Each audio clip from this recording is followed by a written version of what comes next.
Hey everyone, talking to Becky Read, the director of one of our favorite documentaries, Twas the Fight Before Christmas. We're talking all about this amazing documentary, neighbor fights, HOAs, do we like them, do we hate them, truth, what is it anymore, and hitting your wall and surviving toxicity.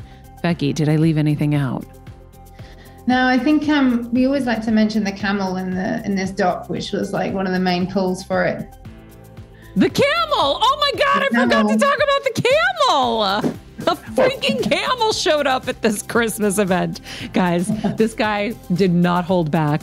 Don't forget to hit subscribe. Hello, everybody. Welcome to Better Together. When you know better, you get better. That's exactly what we try to do here every single day.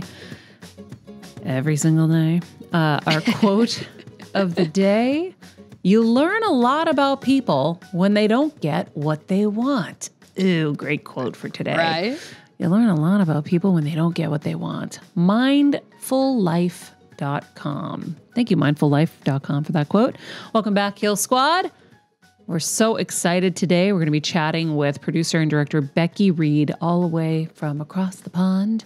I've been wanting to interview her since I saw her documentary, Twas the Fight Before Christmas. I know you all have heard this if you've been listening to the show, because we raved about this documentary. She's a young filmmaker who is incredible, and you're going to be seeing more and more of her for sure.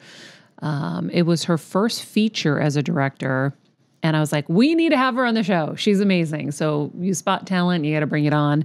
I am sporting my Christmas mug just in her honor today. I love that. It says, I'm only a morning person on Christmas. Is that a Hallmark mug? Hello, Maria. I don't know, but what are you making fun of me for, honey? It says, hello, Maria. Kevin from Standards and Practices. How are you? Oh shit, am I in trouble? No, I also wanted to mention that whether you are a fan of Christmas movies or documentaries, or whether you're like, it's February, why are we talking about Christmas? No, actually, what was moving Christmas again. What was moving? Well, that's it. We get to July and we've got the decorations out in Lowe's. So guys, it's only a few months away. Right around the corner, as we say. No, but I was going to say, I think it's such a study in what I deem narcissistic personalities, and when you get caught in their crosshairs. We have a lot of our fans that reach out and ask us constantly about how do I dealt with a narcissist. I'm dealing with a narcissist. Please help. Please give us more tools. And I don't know if any tools can be provided from today, but it's nice to see. When you see one in action, maybe it'll help you spot one coming away, or to see what they're capable of. Yeah. So I think that's why, to me, today's interview is very significant. For sure. I just noticed that Marie do like 3. I do. She does. Yeah, that's always been your scam. Uh-huh. Guys, you like count it. my M's? Yeah. Yes. That's Signature. so weird. It's a signature throat Well, clear. because you're a throat clearer. Yes, you're such a. By the way, you're the best throat clearer. Tell her, do not dim her light. I was just You're a great throat stereotyped as a throat clearer. No, you would. You're Not in a bad way. The Labeled? goat of throat clearers, honey. The best. The goat of throat clearer. Yes, the Guys, best. Nobody does it better than you. Health issues, and you guys are making me feel really, really bullied, and I'm really feeling Not unsafe. safe. Not safe. How Yeah. can we make this a safe space for you? Well, Love and light. I think you say, Maria, we recognize that you have various inhalers that create a I like your throat problem clearing. inside your throat. And, no, because I sound like, it makes me feel like an old man. Old men are throat clearers. No. My dad has to clear his throat because of his freaking cancer he had in there, and that is a whole nother story. Your throat clearing is nice and light. I can't believe you guys have noticed that I clear my throat. Do you think the Heal Squad notices? I don't know. Sorry, Heal Squad. I don't mean it. I think that this is a really, really great doc to watch regardless of the holidays, because you really just get to see neighbors having to deal with other neighbors, which is a very common experience. Whether you own a place or you're renting, neighbors are not fun. And this is definitely, I'm so glad that you guys watched it. What did you think of it? We were both horrified. horrified. And I was now I'm scared to clear my throat. No, you're great. We were also confused because we were like, why is Kevin making us watch this? We thought it was going to be like some nice, cute little Christmas movie. And we were like, what in the hell? This man is a monster. And it's wild because it's like he comes across so kind. And then it's like, So yeah. And he's not afraid. No. He's not afraid to be. He does not what hold back. He is. Classic false positivity. I mean, he ruined that one woman's life. Oh yeah, and you could see it. She was in so much pain. Oh yeah, it was bad.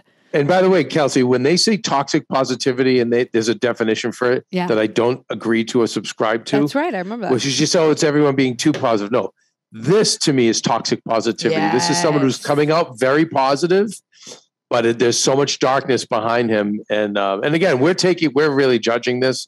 What I like about the filmmaker, we were in the pre-interview we're talking about is she calls it down the middle. Mm-hmm.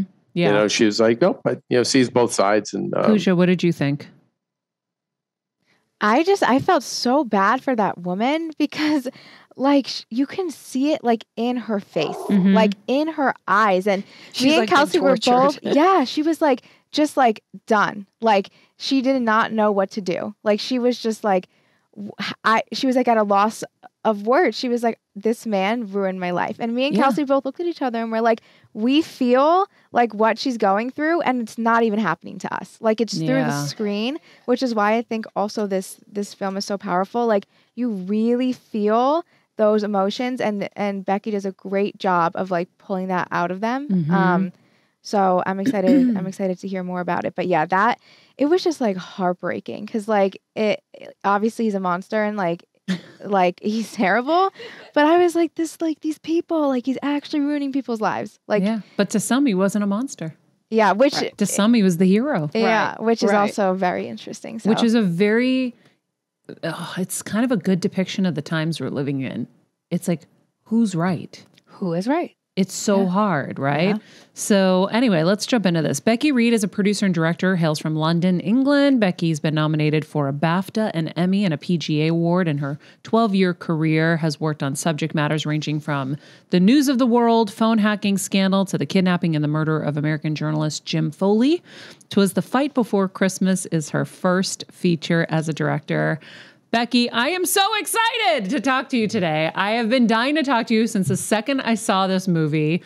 I slightly became your new manager and agent behind the scenes, and I have like representatives that I want you to be with. And I was like, I want to put together a team for her. She's going to be a huge, huge star. So hi. Oh, thank you. Hi, nice to meet you. Hi.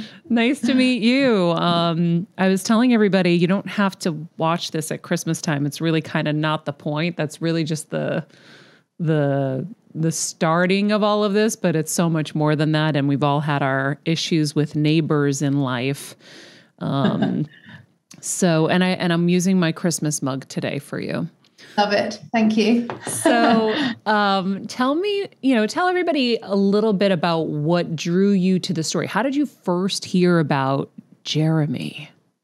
Sure. I mean, I read about it actually in a UK national newspaper, and for it to have translated across the pond over here to, one of the newspapers with the biggest readership in the UK meant, that I thought this will immediately resonate on an American audience, and it just felt like it just ticked a huge number of boxes for a documentary filmmaker. I think it was clearly a story about differences and tolerance wrapped up into this kind of exciting Christmas bundle. And, it was a film that would enable us to have a conversation about truth and division and, all of those kind of arguments we're seeing in regards to our personal liberties. And there was a camel, it sort of felt comedic in places, but also serious in others. And there was definitely one side of the story at that point. The story that I read was Jeremy and Christie's. And there was once I started researching, there was not a lot else that I could find about the neighbours version of that, which was intriguing immediately. So just felt like there was a bit of a challenge there to find out what happened according to some other perspectives. And as soon as I started digging, it felt really rich and kind of fascinating and current, but also lighthearted in some ways and entertaining and bonkers in others, Bonkers is right. especially like you start the film and we think here's this like sweet man and he loves Christmas and we're all in because we live for Christmas. And then it just takes a turn and you're like, oh. And it was shocking to kind of see the damage that was done to that neighborhood, and especially the woman who was president of the home association or whatever it was. I mean, that woman's life was really, really ruined. And if she wasn't married to, he was some kind of minister or pastor or whatever, I think that man would have probably went and killed Jeremy. If it was Kevin, Jeremy would not be alive right now. Let's just be real. It would not be okay. Like Kevin would just not, well, I've had a few Jeremys in my life. And unfortunately, even though you want to do things, you can't. So Kevin, probably you wouldn't have been able to do anything to Jeremy either. No, just move away. I mean, it's when you see a personality type like that, you just have to be aware they're never going to stop. You know, they'll die to be right. Yeah. And again, I don't want to, Becky was there and she taped it. So it's like, not about my 2 cents right now. But Becky, so I love in England, do people get as obsessed over Christmas? Yeah, I think we do. It might not be quite as big as the US, but we have streets and homes that go big on the decorations and, you know, have all the inflatables outside and Christmas caroling. And I think you guys are definitely known for kind of, you know, the more flamboyant and, you know, full on versions of that. But, you know, I mean, I also love Christmas, you know, that's something I also loved about the film, that it's a really special time and it's full of Christmas spirit and, you know, all family, and it's the time for giving. And one of the things that was so kind of attractive about it as a project, as you mentioned just now, is that it starts off in this kind of wholesome family way, and you're like, oh wow, this is great. You know, I feel like I know this guy and I like this guy and we all love Christmas, and it does take such a dark twist. So it's a surprise to the audience, and I love that kind of journey you go on as an audience member when you're watching a film, that you know, you think you're in one place and then all of a sudden you're in another completely different territory. So keeps you on your toes, you know, but and certainly Jeremy does too as a personality. But no, it just felt like Christmas is something that lots of people love, and it's, you know, it is universal that time, whether you're religious about Christmas or not. You know, it's also a time for family and reflection and, you know, just taking stock, I think. And it just feels like a special time for lots of people, and that goes beyond a neighborhood in Idaho, you know, which it was another reason that I felt that this might have you know, an audience beyond the US. Well, what has been your response? What have you heard from fans and from people? You know, it's been really good, actually. I mean, maybe I've been hidden or sheltered from any bad, you know, criticism, but I think there's been a mixed bag. I think it depends where you look for the kind of audience reaction, if that makes sense. The critic kind of responses to it have been really good, kind of overwhelmingly positive, I was saying, people that kind of understand. Yeah, I think everyone loves the movie, so let me rephrase. I think it's a great What do film. they feel about, like, which side were they taking? Yeah, were you getting any of that where people were taking one side or another? I think that's also been really mixed, which is, again, a reflection of the story itself. You know, it depends on whether you went to Jeremy's Christmas show or lived in the neighborhood, what your experience. If you go up against Jeremy, you can have a very different experience of him to if you are on his side and on his team. So from the neighbours' point of view, is that there's been a lot of, it has added a lot of detail that was missing, I guess, from the initial press when Jeremy kind of reached out to the news and was sort of publicising his case and his story, and that he felt victimised.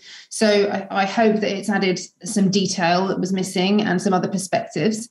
But yeah, there's definitely been, you know, there's been pro Jeremy and Christy and people who understand that, and people who are very against HOAs, and that's all been quite interesting to to read and see. Right. And then there's been a lot of support for the neighbours who feel that they, you know, sort of been bullied into sort of doing what Jeremy wants. So again, is he still having his Christmas events? Did he have one this year? No, he hasn't had it for a couple of years. So there was a court order when the case went through and the judge overturned the jury trial. They put in place an order that would prevent Jeremy from doing it to the extent that he's done it previously. So he's threatened in the last couple of years to put the lights up and kind of do the show, he would be in contempt of court to do that, I believe. So that would be a risky big move for him as somebody who, you know, is a member of the bar. That I think would get him disbarred or at least get him to some hot water. So, but, you know, they decorate very big inside the house and sort of do a version of that. It's not what Jeremy and Christy want to do. And I do think there's been some, you know, there's a lot of people who did enjoy the Christmas show. They don't necessarily live in the neighborhood next door, but they have wanted to go to it and take their kids to it. So there is, you know, there are people who felt that it's a loss to the community that people didn't get to go and enjoy it and kids didn't get to go and enjoy it. So whether Jeremy will do it somewhere else, that might end up getting him into fewer arguments. I don't know. Yeah, but that's what's so revealing about him, because he could sell that house, go get a house with a lot of land further away. If this is really his passion, and just do it and be done and be happy. But I think that's where I question how much it's about Christmas and how much it's about winning. Kev, let me make sure everybody listening understands, since they haven't necessarily maybe seen the movie. It follows this guy, Jeremy, and his wife, really Jeremy, who's obsessed with bringing Christmas cheer to all, and causes a fight when the homeowners association informs him that the event he planned violates the rules of the neighborhood. So it's really like this guy and he goes on a whole other level. He decorates and he also rented buses and bussed people in. I mean, thousands of people were coming to this little idyllic, teeny little neighborhood where you couldn't move your own cars in and out of your driveways. People were everywhere. And so there's the portion of people who love Christmas, loved going to his events, and were like, wait, what? You guys are pissed? And then there are the neighbors who are like, wait, our lives are completely uprooted and a mess. This is not part of what the homeowners association allows here. And it was this massive fight between the two worlds clashing. So the neighbors felt like their lives were ruined. They had this quiet, peaceful neighborhood. Everyone loved each other. Everyone got along. And then, or maybe they didn't really know each other before, but they definitely did after. And then here's this guy, Jeremy, who's this like rebel who pretends to be, who seems like he's just this nice family man with these nice kids. And then the second you cross him, the second you look at him the wrong way, you're dead. He will go to the ends of earth to ruin fair, you. If you don't subscribe to his way of doing things. Which is whatever he wants. And remember, he's a lawyer. That's the hard thing. And he continually says throughout the documentary, and I remind you, I am an attorney. Mm-hmm. And meanwhile, his wife, you could see little moments where she was just like, I really wish I was just having cookies with the neighbors and baking and having this like real family life that I always wanted. And I felt like she was going to leave him by the end. I felt like she was going to be like, that's it. I'm fucking done with this guy. Excuse my language. But Kevin has kept up and done his homework, and she has not left him as of now. It looks like she doubled down, and like most of us are always afraid we're not going to find someone else. So she just stuck by him.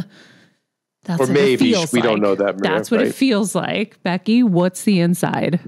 Look, I'm a big fan of Christy. I'm also, in many ways, I wouldn't want to get on the wrong side of him, but Christy, I think, for her, loving Jeremy is kind of embracing his crazy ways, his enthusiasm for life, his kind of 100 out of 10 way of doing everything. And obviously that comes with a huge amount of stress and worry for Christy.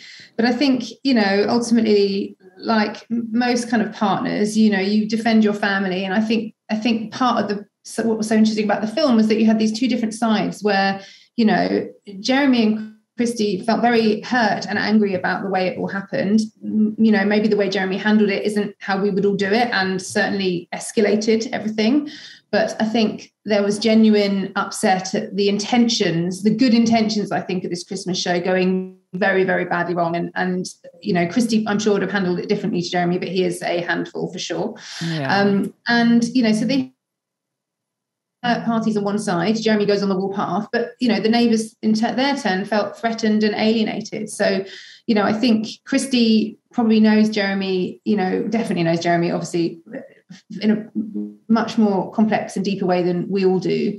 I think I got little insights into their relationship off camera that maybe, again, the neighbours haven't seen. But I think it's very difficult. I think she wants to support him, and she also saw the good that the Christmas show did. And so I think it's very hard for them to, considering how far things have gone, I think it's very hard for them to row back from that and, see it from another side. But Jeremy is very, I find him very black or white. There's very little grey area there. And Christy, I'm sure, she's a different person and she would have managed things differently. And as you said, she did want to have relationships with her neighbours. And I think one of the scenes in the film that I really like and I felt was really important was their kid's their kid's birthday just before the appeal happened. And Jeremy is kind of obsessed with talking about what is the appeal and the case, and it's the little boy's birthday and they're trying to kind of celebrate, and he can't let it go, and it's impacted their marriage so much and their relationship so much. And at the end of the appeal, he sits at his desk and he talks about how much it's impacted his time with his wife and his time with his family. That was one of the very few moments where I felt a really genuine emotion from Jeremy in an otherwise kind of, locked and loaded warpath kind of, sort of one side and I'm right, So I think it's very complicated with them. But Jeremy also is, in their off-camera life and outside of this story, he does everything to 100 degrees. And he gets dressed up in mad outfits and does crazy things and is really, doesn't live to the beat of other people's drums. And some of that I really actually enjoyed being around and found very kind of motivating and different and enthusiastic and kind of refreshing in many ways. It's just that when you tell him no, it goes off a completely different, off the ledge. So yeah. What you said something in there where you said, I saw what she sees in him off camera that the neighbors don't. What is that? I think there's just a sort of childlike enthusiasm in Jeremy. He loves performance. He loves the theatre. He has this background, his family background in the kind of silent movie business, and he loves to entertain. And I think he really wants to be liked.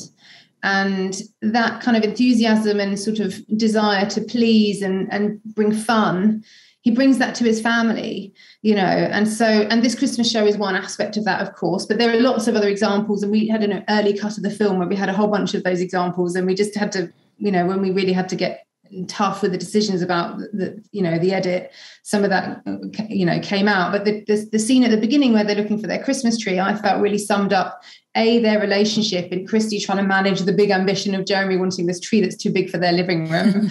And Jeremy's kind of, well, if you love me, you'll let me do it, the kind of, and sort of her like, oh God, he never listens. And all of that, to me, it said a lot. It ticked a lot of boxes for me in the sort of storytelling sense of understanding his character and their relationship as well.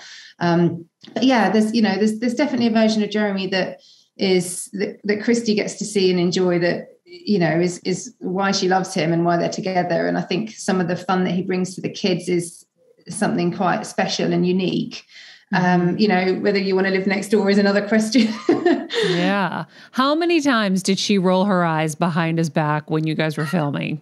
Quite a few. One funny thing, actually, a funny little story about that scene, something that I wish that I filmed.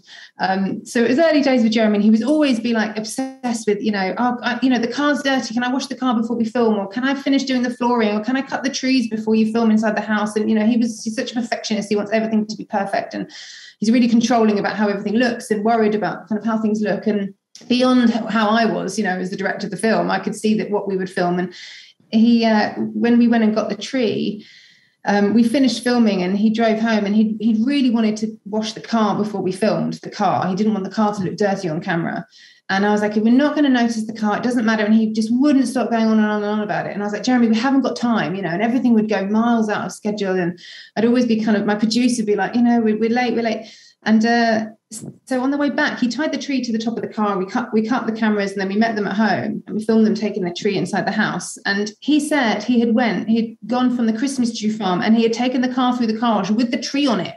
And I was like, oh my God, I would have loved to film that. That would have been so funny, as well as Jeremy. And he was like, oh, you should have filmed it, Becky. It would have been really funny. So he just kind of, doesn't, as I said, he doesn't live life in the kind of the usual way. And he's just kind of just has a different way of thinking about things and doing things. And that comes with some management. Like, so yes, Christy, there's a lot of eye rolling, and she's just like, oh my God, I can't believe we did that. So there's a lot of that. And weren't his parents in this too? I feel like I remember his parents being in it. No, the parents weren't they a little horrified by him too? No, they knew he was eccentric. That's what it seemed like, right, Becky? Yeah, they also told us a lot of stories about Jeremy growing up and all the grey hairs that he gave Pam, and stories about the teachers calling from school because he'd been on a science trip and he'd like eaten some crazy poisonous plant on a trip to some garden, and just sort of general, I think, slightly stressful parenting at his sort of out of the ordinary personality. But he also, as I said, he really wants to be liked, and I think a lot of where it went wrong was the intentions being and just maybe embarrassed that it had gone the wrong way, and just then going into kind of another sort of on the warpath, really. Yeah, well, I wondered as I watched it, because I got more and more surprised at what he was okay saying on camera, because when he would go out to the news crews, he would play the victim card a little bit in a really good way, where he was accruing fans and disciples to his cause. But he was so okay being clearly vindictive and very nasty. And I was shocked by that. But I also wondered if he was heightening himself in the villain role, because listen, in wrestling, we're big wrestling fans. And so we know in wrestling, you either need to be loved or hated. And I was like, does he kind of know that's going to elicit a big response from people? So he's okay with it, and he wants that because he really wants stardom. Yeah, I think you're right. I think that was what my feeling was after a while then, because we would talk off camera, and I said, Jeremy, let's talk again about that tomorrow. And I would try again to sort of just say, like, can you understand how that person feels? And he'd be like, no, she's a fake. This is, no, this is, they're liars. And I thought, I really did wonder. And after a while, I got that impression that, in order to be popular in some ways, you have to be divisive. You have to take a stance. You have to be the black and white. You can't do the middle ground. And I think for Jeremy, maybe, at the time he was thinking about political career, and that serves a purpose, right? Mm-hmm. So, I don't know what he's thinking about that now. Certainly he was having lots of different thoughts about that at the time we'd finished filming, but it did strike me that there was a kind of an active stance to kind of, double down on his version, and his kind of, how passionate he is and sort of strident he is in his belief of it being right. So yeah, I think I would agree with that for sure. Yeah. And he has some political role models he could be following as well. Right. Yeah. I mean, I think he moved to Idaho for that reason. And again, we had a version of the early cut of kind of how they ended up choosing Idaho as a place. But yeah, I don't know what he's thinking now. I think the kind of Christmas persona that has kind of picked up some steam. He's working on behalf of some other families who've got problems with HOAs. So I don't know where he'll go, but I'm sure he's going to be the HOA crusader. If you don't want an HOA, don't live in one. That's it. It's pretty simple. Why do you have to worry? I'm with him as far as they would annoy me too, but I just also wouldn't buy into one. Like, it's pretty simple. Like, if you want to live in an HOA and live by those. In fact, we and I had this conversation a few weeks ago. She was like, you could never live in one of those. And I said, you know what, you're right. And so we wouldn't buy into it. Yeah. Because Kevin would want to put the illegal structure up, and they would fight him. And that's just how it is. I'd want to put up the giant Christmas tree. No, I'm with him on everything, except that I would know that I wouldn't go into that environment. I think at some point he should pull the plug and go somewhere else and do it in the most amazing way. But also, Kev, let's talk about this, everybody. You cannot expect that a residential neighborhood is going to be okay with thousands of people coming in with buses, massive buses, okay, at the holidays is okay. It's just not okay. You want to do something on that level, God bless you. I want to go. I want to buy the ticket, or whatever it is. I search for things like this at the holidays, right?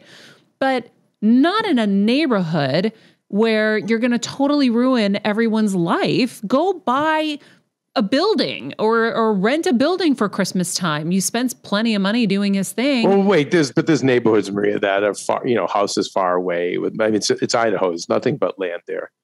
But Becky, do you have people in England that are this crazy, or do you laugh at us and say this is typical Americans? No, we definitely do. We have our neighborhood wars, and again, that's why it felt so universal, right? We all live near people. We have to live alongside people. We have to get along with each other and coexist with people who might have different ideas about how they live their life with us. And how do we deal with our different freedoms and personal liberties? And I'm allowed to do this at what cost? Should that be at any cost? And who draws the line, right? And the courts have to decide, right? More and more. But no, we definitely have our versions of this. I think we are a tiny island with not very much space, so neighborhood dramas are ongoing. So you guys can be as crazy. I kind of feel like definitely. With England, you're the more sophisticated version of us, so you get to laugh at us.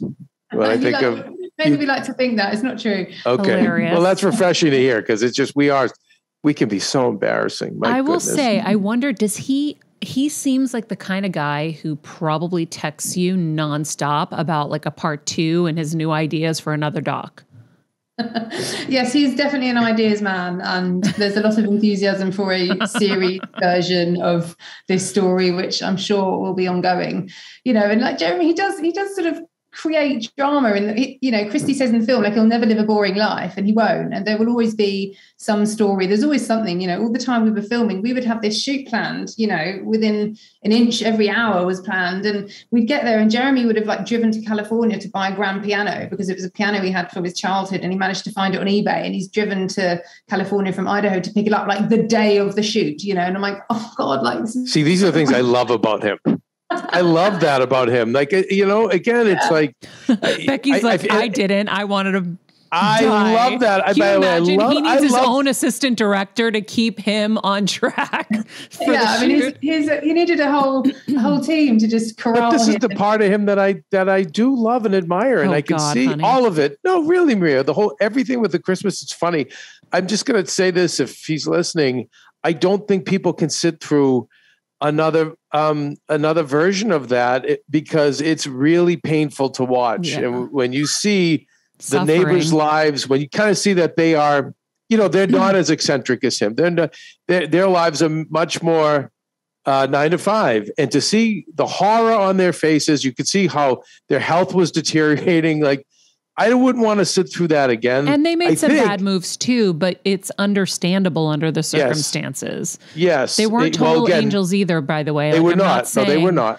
They were not. But we all would make those same unangelic moves, I think, if that kind of level of madness was taking place in our neighborhood. And it was madness. And again, these people were not prepared for that. And by the way, again, as I will say, that 90% of it I really love and admire.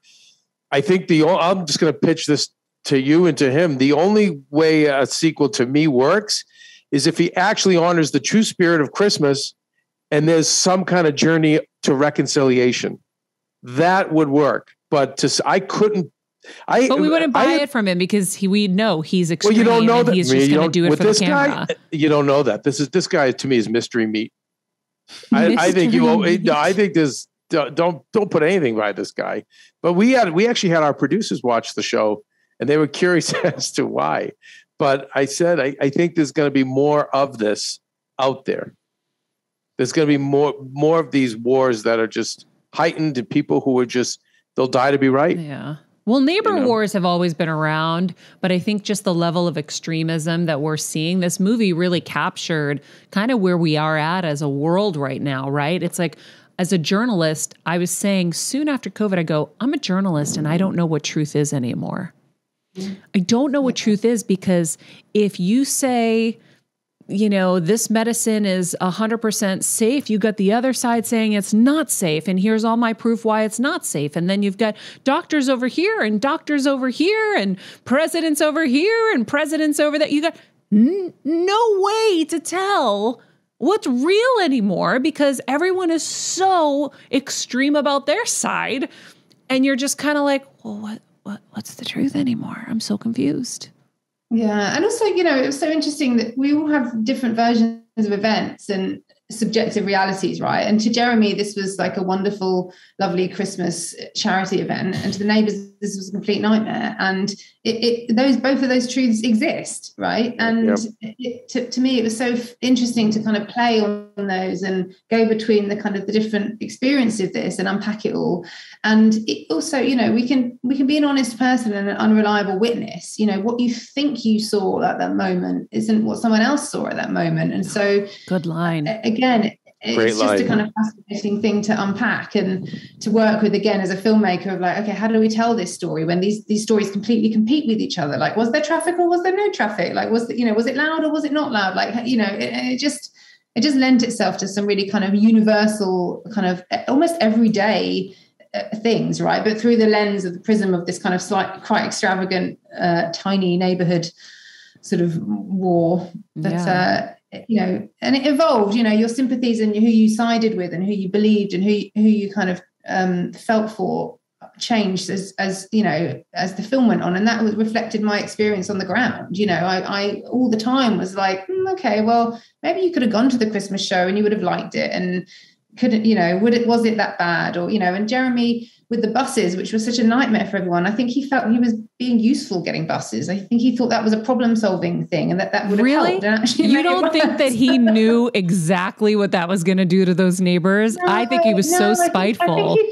I genuinely think he thought it was a really good, like, how am I going to get everyone here? How will I avoid loads of cars? Loads of cars, loads of parking. Yeah, I can see that being genuine. Yeah. Really? But like, to the neighbours, I was like, well, that's really noisy. And like buses are even bigger and smelly and noisy. And I don't know. So you can see how it was just two people with completely different ways of interpreting the world, or two sides, I guess, speaking different languages to each other. Girls, did you think the buses were spiteful, or do you think the buses were him thinking that he was going to help people? I thought spiteful. I was like, yeah, he's bringing these in to piss everyone off. Who brings a bus in? Bring more people, get buses. Let's build a train track so we can train people in from all over the world. Yeah. Yeah, I kind of agree. But that's an interesting take on it. Well, you're there with him, so you know better. Would you do another film with him? Good question. Possibly not. No, it depends on the She's subject. Like, I'm properly afraid of him now. He's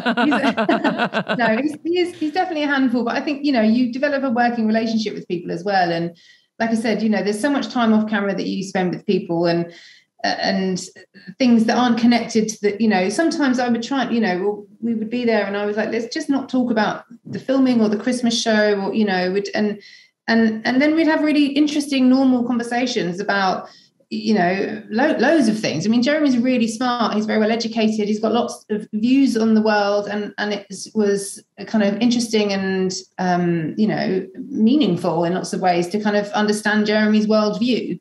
Not that I necessarily agree with lots of it, but I think it's healthy to have those conversations, and we do that fewer, less and less. Do we even engage with people who have different political views to ourselves? And so, as a kind of like selfishly, that for me, that it enabled me to spend time with somebody who I wouldn't normally spend time with. And so, as to another film, I don't know. I need a couple of producers who have got lots of energy to kind of to sort of keep up with him. But I can imagine there being another something else that he'll do that will be film worthy. Put it that way. Yeah, for sure.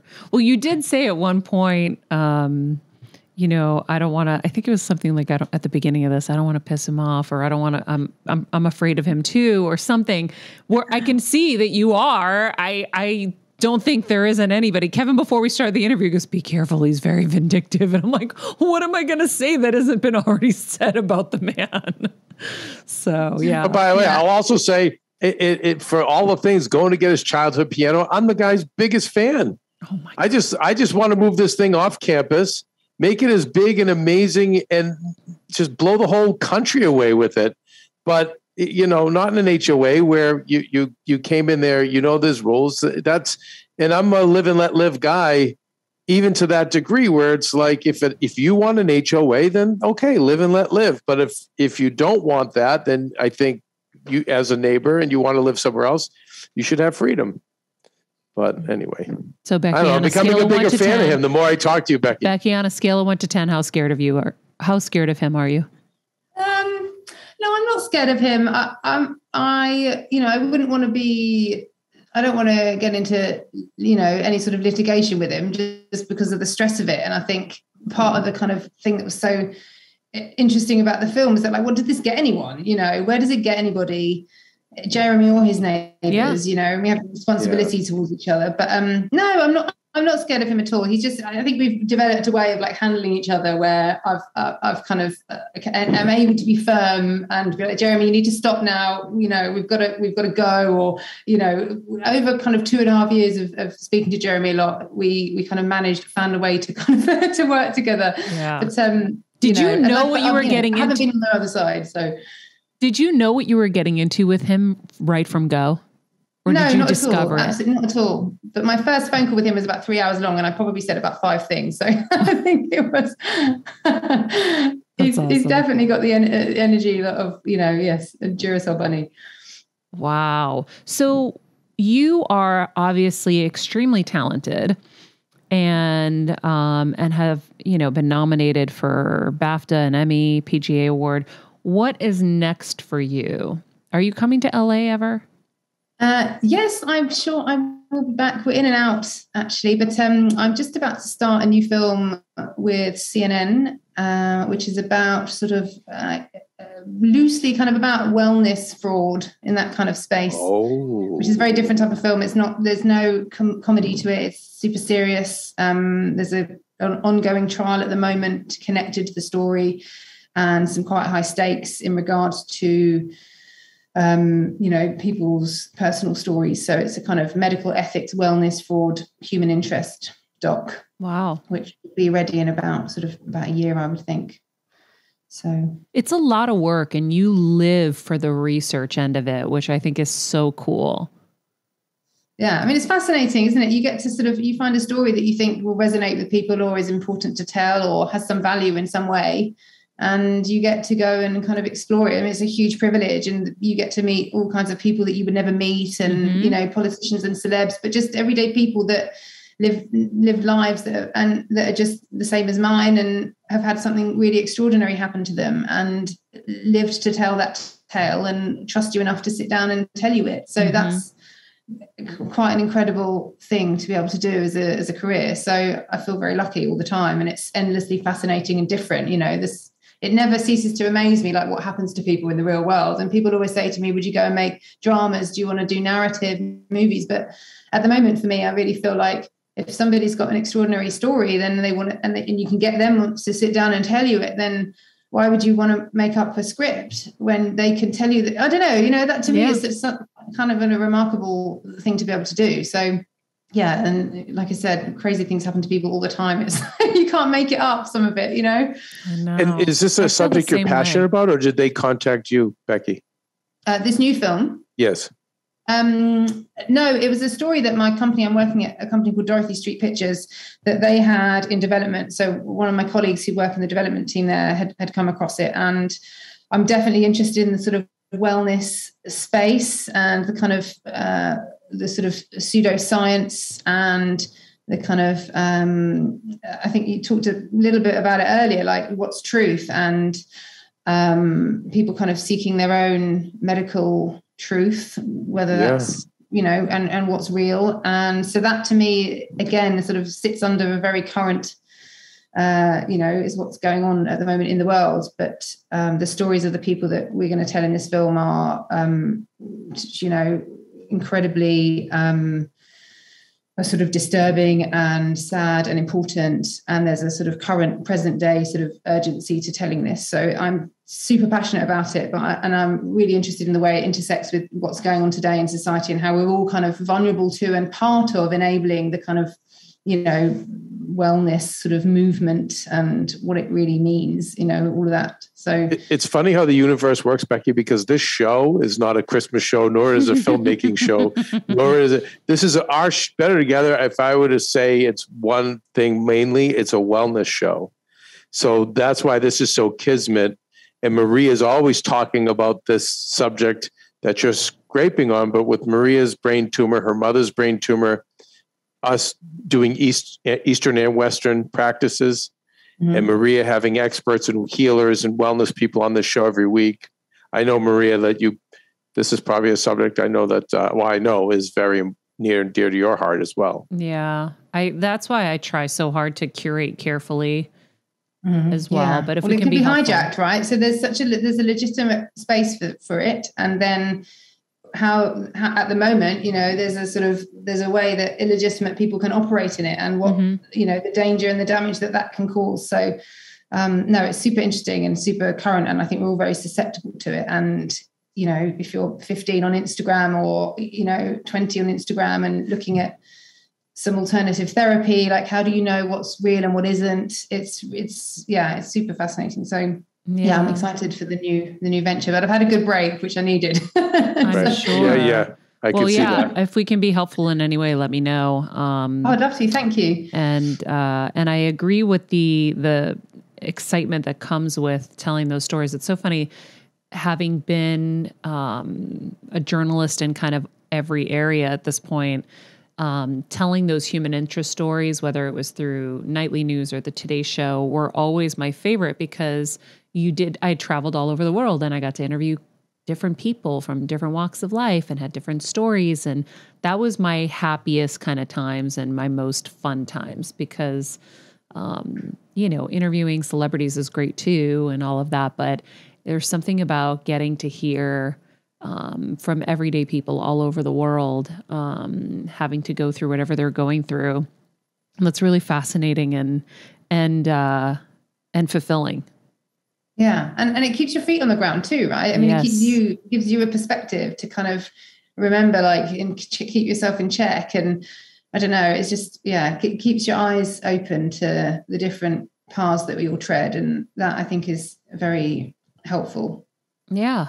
Yeah. It's really important. So you're doing important work. We're here to be your cheerleaders, your supporters, and anything else you need. Becky, I have another question I think will be related to Maria's audience.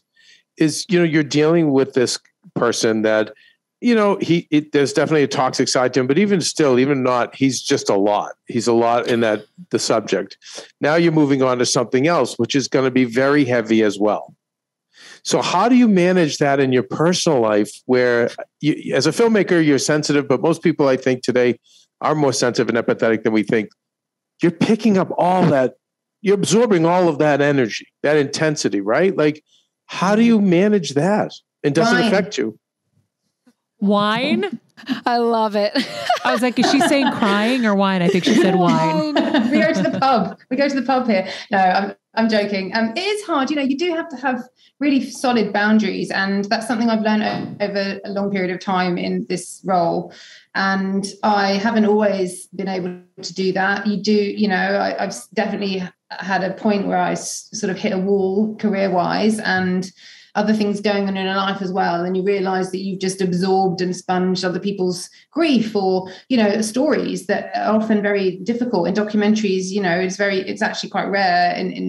For me, the stories you come across, it's to find one that's positive and uplifting. It's hard. And, so you do deal with a lot of that. But I think now I try and be strict about how much I'm available to people on my weekends and, for my family and my partner, and just try and sort of, you have a duty of care to the people you're filming with, but you have a duty of care to yourself. And it's very hard to get that balance right. So it's a learning process. It's a learning curve. I'm still doing it and failing sometimes, feeling guilty all the time that I'm not available enough to speak to people, or, but I think getting better at being like, this is my weekend, or this is my, give or take the odd late night call, which happens, is all the time in this industry, as I'm sure, you will have the same, but making sure that holidays is, I'm not contactable on the phone for a period of time, unless it's, I think you just have to try and manage, but it is a job where you are,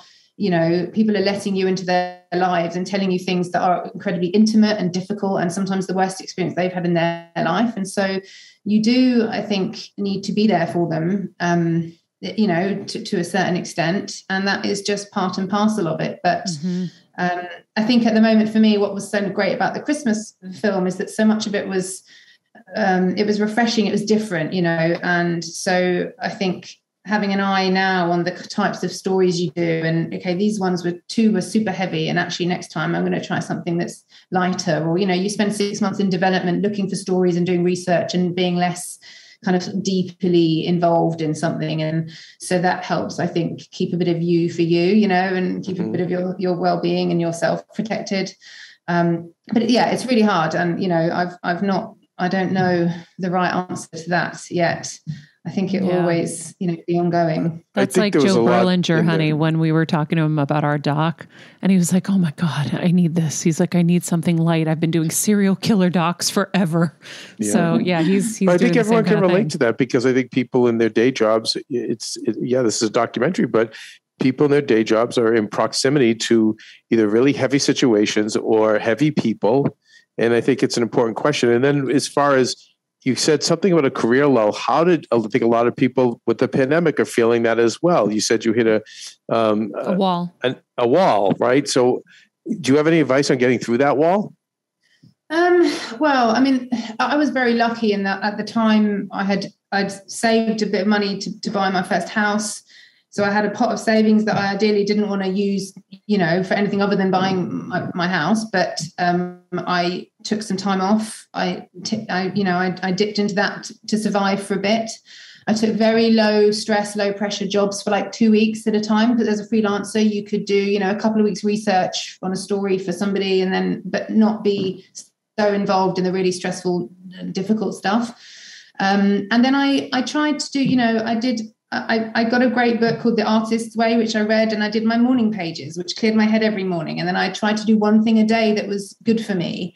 That was, you know, whether it was just a walk along the river. And obviously I wasn't working, so I was trying to be mindful of my cash flow. And I would go and see a free exhibition of photography, which I love, or I would just like go and sit in the park and read a book. So I just tried to rebuild myself a bit, you know, by doing one thing a day. And so there's lots of small practices you can do that I felt was really helpful, that might not be the kind of thing, you know, if you can't afford to have a therapist once a week or twice a week, because it's so expensive here. I'm sure it is for you guys too. But, you know, and I just tried to be kind to myself about things and eat healthily and exercise and do all those really small things, and just allow myself a bit of time off, just to kind of, it was okay to stop. But, you know, it took a toll on, it was difficult financially to do that. You can't do that forever. But I think, you know, there's a lot of information out there about how to kind of just take time for you, you know, and people always recommend meditation and stuff. That's not necessarily for me. I tried, you know, but I would go for long runs instead. But it was just, you just have to do it. I think there was sort of no other way. And I think you just have to learn how to sit with your feelings and feel them. And it's pretty hard, but you get better at doing it. I mean, what I heard was pretty universal. It seems like you got out to nature, you took a break. The book, The Artist's Way, is a fantastic book. And what are the morning pages? Yes. What are morning pages? Is that journal? Is that what you mean by that? So, yeah, I think it was for people with writer's block, or artists who were finding it hard to create. And you just wake up every morning and you had to write, like, I think it was, I can't remember off the top of my head because this was a few years ago, but like 5 or 8 pages, or, you know, 3 pages of A4, whatever your notebook size is, of whatever is in your brain.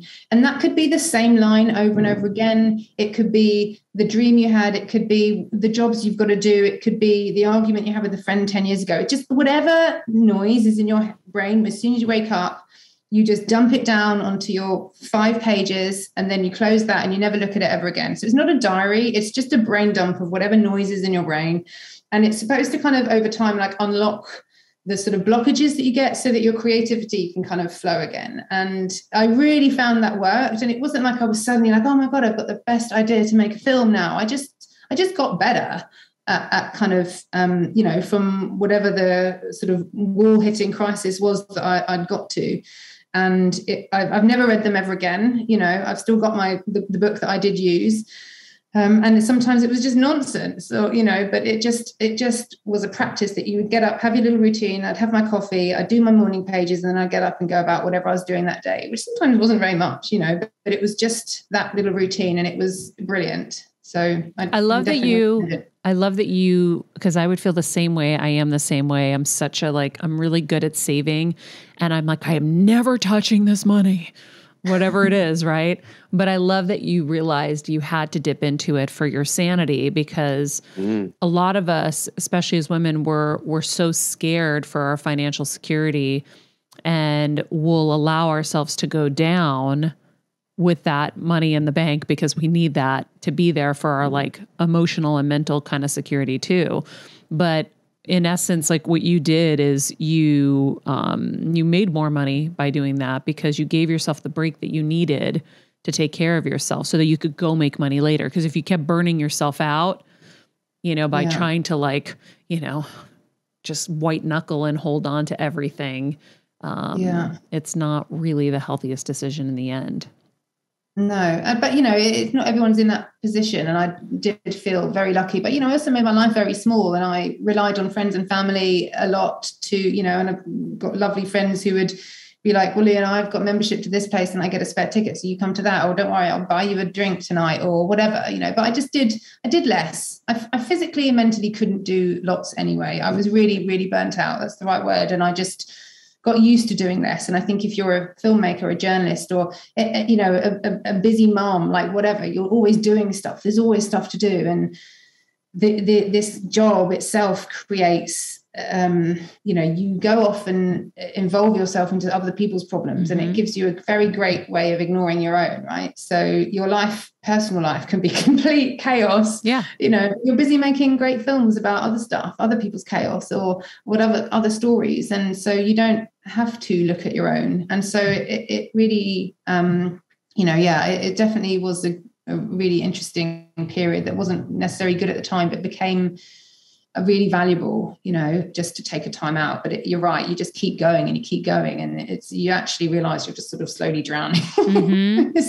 So it was tough, but also kind of illuminating. And and then got this took a job with Julia, who I worked with at Dorothy Street, where we've made this film for Apple, and it's been a really lovely experience there, kind of nurturing and super exciting. So cool. Well, that's really good advice for our Heal Squad and for all of us. And I just wrote these down in the notes for mariamenounos.com. Thank you, Boo. It's very helpful. No, these are very helpful things for breaking through, no matter if you're a filmmaker or not. I just think a lot of people feel that way. Oh my God. I do. Think and there's a couple things I wrote down that I want to apply. That way, right? Yeah. Doctors and nurses on call all the time, and living through these last 2 years and having to watch people suffer in ways that we haven't really seen before, where they can't be with their family members or, all of that. So it's across so many different areas. It's parents, it's parents and dealing with the children all through this. Yeah. So it's very relatable. Becky, we're your new best friends. You just don't know it. If you need anything, let us know. Enjoyed it. Thank you for having me on. Thank you. Thank you for making the movie Twas, the fight before Christmas, everybody. Yeah, we told everybody about it already, but we'll always be talking about it. It was that good. It's on Apple TV, everybody. For those of you who don't know, we'll put the info in the summary of this episode. Guys, I love her. I love how she tries to stay very balanced. Yeah, she's very neutral. She's Trevor Moawad. She totally stays neutral. Yeah, but she is honest. Mm-hmm. She doesn't, she doesn't hide from the truth either. She's like, oh yeah, his wife was rolling her eyes many times. But yeah, he's scary. I forgot the camel. I know. I forgot to ask her about the camel, but I guess I can only blame myself. Just another wild thing. I was dying at that he would drive, to go get his like childhood piano. I'm like, that does not surprise me. Or the fact that he took the car through the car wash with the Christmas tree. Yeah. I mean, he's dedicated. Yeah. He's just on another level. Listen, I'm just going to tell you guys, I heard more and more. I'm really moving over to Team Jeremy. I can really work with this guy. Honey, hilarious. No. Anyhow, he's passionate. Heal Squad, I hope you guys enjoyed that. If you haven't already, make sure you hit subscribe. And our new website is out, mariamenounos.com. We're putting blogs from the show up there, and then any new amazing finds in the lifestyle world that I find, whether it's a makeup remover pad that you need, which is on there, by the way.